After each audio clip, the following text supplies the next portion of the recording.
चंद्रपूर शहरामध्ये ओयो हॉटेल विरोधात सर्वसामान्य नागरिक निदर्शनं करतायत।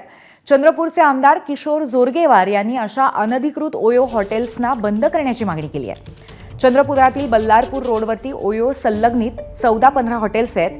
प्रेमी युगुलांना स्वस्त दरात एकांत मिळवून देण्यासाठी ही ओयो हॉटेल्स ओळखली जातात। अलीकडेच मेरठमध्ये फक्त विवाहित जोडप्यांनीच ओयोमध्ये प्रवेश देण्याचा नियम लागू झाला होता।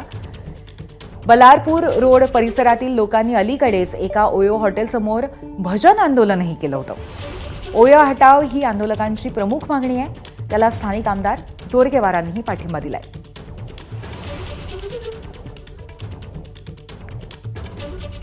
जे हॉटेलची जी नियमावली आहे रेसिडेन्शियल हॉटेलची त्याचा कुठेही फॉलो होत नाही। कोणत्याही प्रकारच्या परवानगी न घेता हे सुरू झालेले आहे आणि यामध्ये तरुण पिढींचं कोणत्याही प्रकारचं रजिस्ट्रेशन नोंदणी करता त्यांना त्या ठिकाणी निवासाची व्यवस्था दिली जात आहे आणि म्हणून एक समाजाची व्यवस्था जी आहे ती बिघडत आहे। अनेक पालकांनी वार्डातील नागरिकांनी या संबंधीच्या तक्रारी केल्या आणि मोठ्या प्रमाणामध्ये गुन्हेगारी मुलींना फसवण्याचं काम या माध्यमातून सुरू होत आहे झालेलं आहे।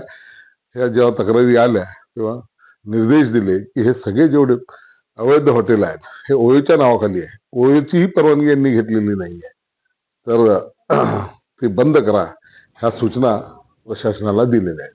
अष्टभुजा मंदिराजवळ लागून हॉटेल सुरू झालंय, ते लवकरात लवकर बंद करा। होटल खुला है मंदिर के पास, सब बच्चे आते हैं, हम लोग भजन कीर्तन मंदिर पर करने आते हैं।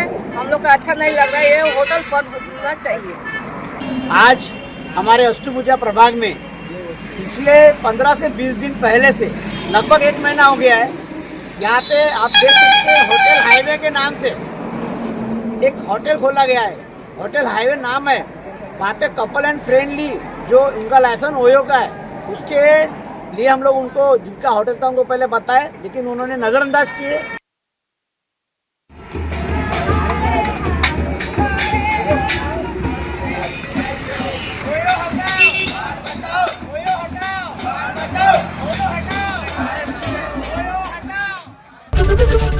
एबीपी माझा, उघडा डोळे बघा नीट।